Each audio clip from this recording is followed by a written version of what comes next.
Meu amigo trabalhador, trabalhadora, juventude da faculdade, eu não quero incomodar ninguém. Próxima estação, Incubadora de Sonhos.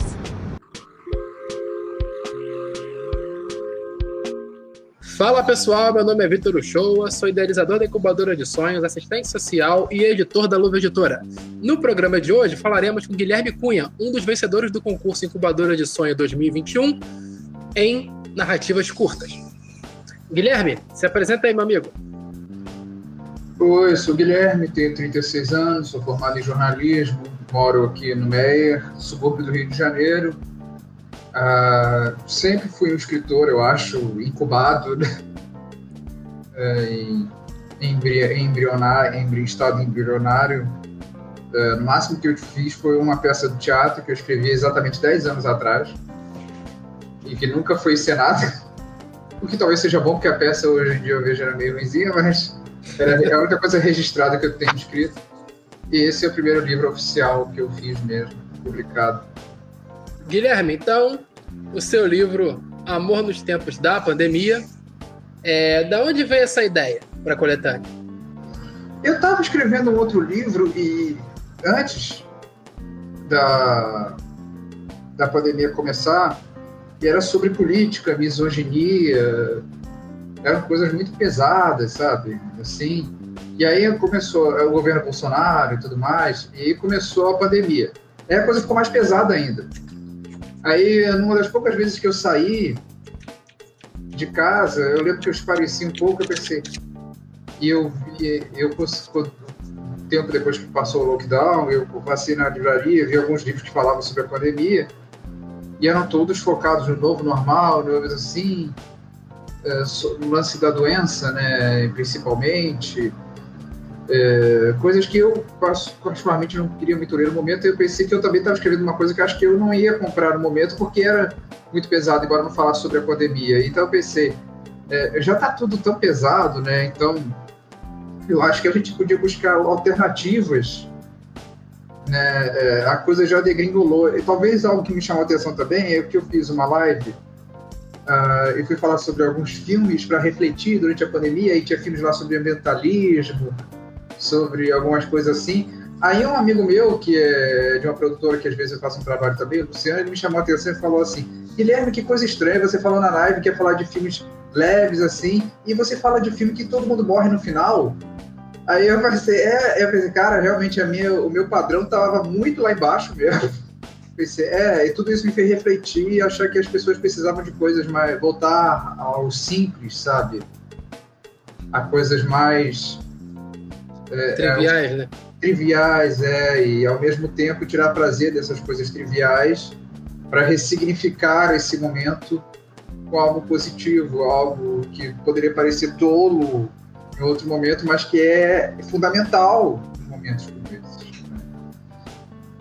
Dos contos da coletânea, qual você mais gostou de escrever?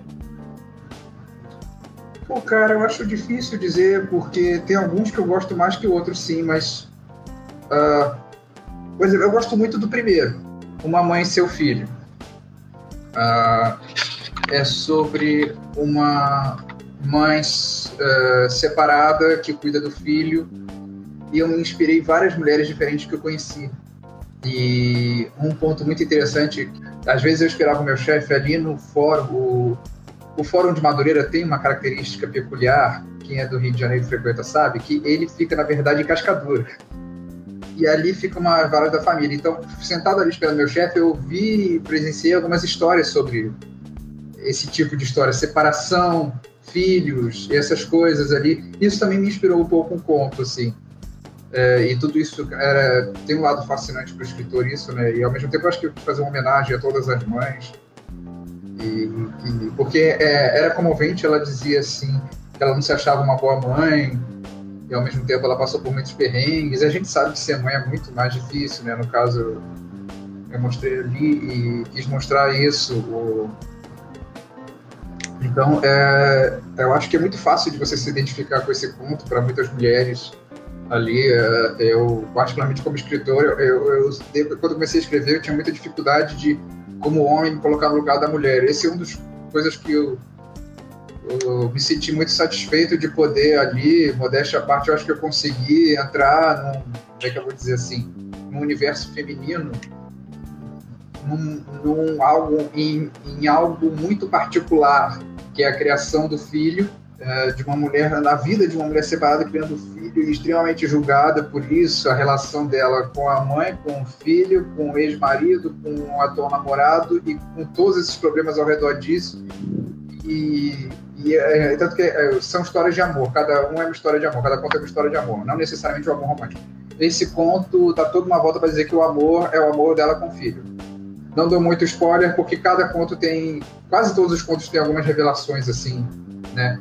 Mas foi um conto que eu me senti muito satisfeito como escritor de escrever, assim. Mas é engraçado você falar, eu não tenho um conto preferido, esse é um dos meus contos preferidos, mas eu tenho personagens preferidos. Fale sobre um deles, escolha. Ou fale sobre ele. Eu tenho 2 personagens preferidos. Ou fale sobre eles. O João e a Maria. Quais são os contos? Eles aparecem em 4 contos. Isso é uma característica muito interessante do livro. Os contos são interligados. É uma questão importante de deixar claro, né? Sim. Esse é um casal de sem-teto que perpassa 4 contos do livro. Porque eles já existiam há muitos anos na minha memória. Muito antes de todo esse livro, tudo, ser escritor, eu tive um sonho com um casal que morava na rua e tudo mais, e isso ficou na minha memória, sabe, durante muito tempo. Eu sempre soube, eu acho que sempre tive isso aí, e eu tive a ideia de fazer o conto com eles, e fui lá atrás, e todos esses personagens já existiam na minha memória há muito tempo, porque desde que começou a pandemia, todo mundo falando, fica em casa. Aí você olha na janela da sua casa, o que mais tem é gente morando na rua. Então é algo que para essas pessoas não faz sentido, fica em casa. Então o conto sobre eles é isso. E tem outros contos em que eles aparecem e cruzam com outras pessoas, assim, porque então são personagens que eu tenho uma estima muito especial por isso. E eles são pessoas em situação de miséria absoluta, totalmente vulneráveis. Que entram na contradição do fica em casa. Realmente Exatamente. É verdade. A outra pergunta, Guilherme, seria sobre a ordem das histórias, se existe uma ordem, né? Mas pelo que você falou, possivelmente existe essa ordem, né? Você fez os pontos, escolheu a sequência delas.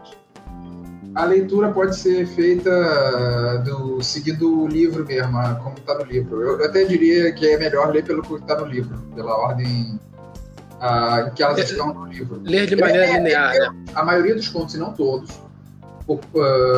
teriam reviravoltas, que a gente chama de plot twist. Hoje em dia é popular falar inglesou-se, mas é uma reviravolta na história. Então você começa a ler um conto de um jeito e tem uma reviravolta e no final é uma outra coisa. Eu acho que talvez o terceiro conto seja o mais chocante nisso. Essa surpresa pode ou não ter a ver com a conexão entre os contos. Às vezes tem, às vezes não tem, às vezes é uma outra coisa. E o último conto é o último conto, cronologicamente. É o conto de encerramento, de fato. Ele totalmente se encaixa no final, assim. Essas 3 perguntas foram feitas pela Júlia do Passo Ramalho, que é a escritora aqui da casa. Ela foi uma das juradas da Narrativas Curtas, tá? E a 4ª pergunta que eu tenho aqui foi feita pelo Edjan CS, que é o autor do Gótico Suburbano e também foi um dos jurados. E fez o prefácio do seu livro também. Eu vou ler aqui a pergunta. A sua história serve como um registro temporal, uma época da qual quem viveu nunca vai esquecer. A pergunta é: como você espera que a sua obra seja vista no futuro? Como você espera que a sua obra envelheça?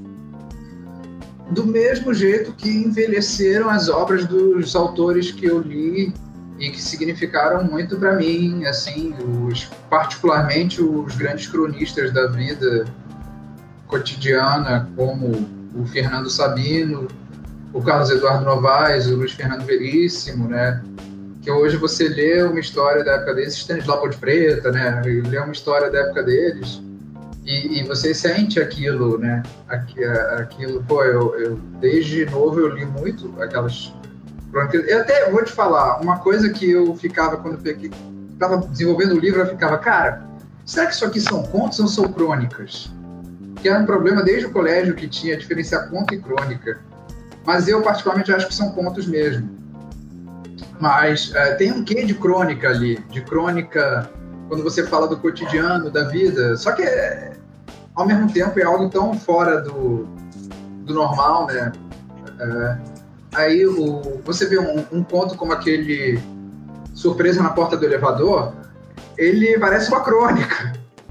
Poderia ter sido escrito por qualquer um desses que eu citei, assim. Tem muito desses autores que eu falei, mas tem muito meu, assim, pensamento sobre preconceito, de como as pessoas lidam com preconceito. Então, talvez, respondendo a pergunta do Edjan, eu sou uma resposta ao meu tempo, né? Aquela coisa de zeitgeist. E, naturalmente, eu estou fazendo algo... Eu estou seguindo uma linha evolutiva, né? Ao invés de algumas pessoas que preferiram ir para trás, né? Eu estou seguindo uma linha evolutiva e procurando o melhor caminho possível e, ao mesmo tempo, sempre seguindo um aspecto humano, já que o conto lida com essa questão. E eu espero que daqui a muito tempo as pessoas olhem e vejam como é que uma pessoa podia pensar assim, né? Que chega a ser que patético. E, ao mesmo tempo, que bom que hoje em dia as pessoas não pensam mais assim, que bom. Guilherme, eu gostaria de saber quais são as suas principais inspirações no meio literário. Não necessariamente apenas livros, podemos usar quadrinhos também. Tem muitos, eu teria que ficar aqui, mas focando nesse tipo de narrativa que eu tinha que fazer, narrativa curta, contos, eu teria que falar, se eu fosse falar de todo mundo, eu teria que falar Marcos Rey, Pedro Bandeira, Estela K, que foram os primeiros livros que eu li na vida.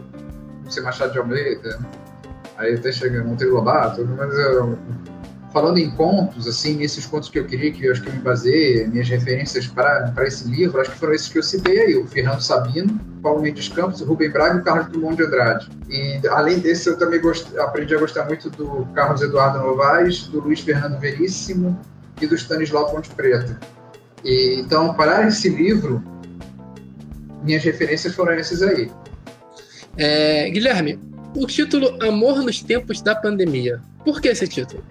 Então, existe um livro de um autor muito famoso que eu gosto muito, que é o Gabriel Garcia Marques, chamado Amor nos Tempos do Cólera.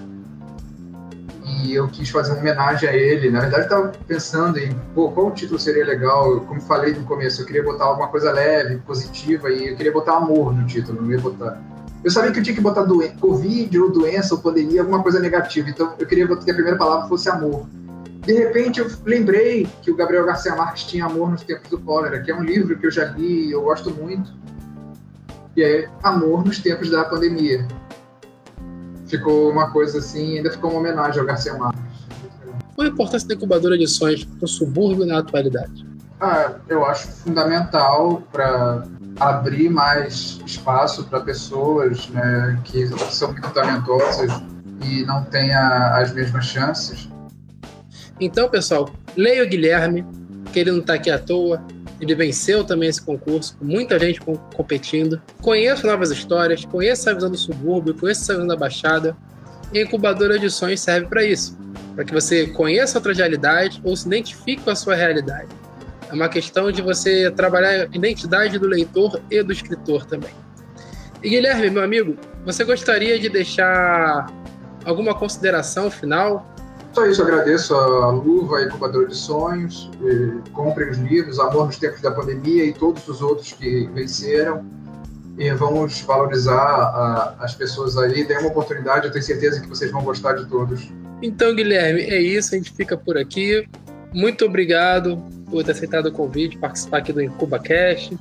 E também, meu amigo, gostaria de parabenizá-lo por ter vencido esse processo, por ter chegado aos finalistas e levado o prêmio em narrativa curta, tá bom? Meus parabéns e espero que a gente se encontre muitas vezes aí. Valeu. Depois da pandemia, claro. Valeu, obrigado. Próxima estação, Incubadora de Sonhos.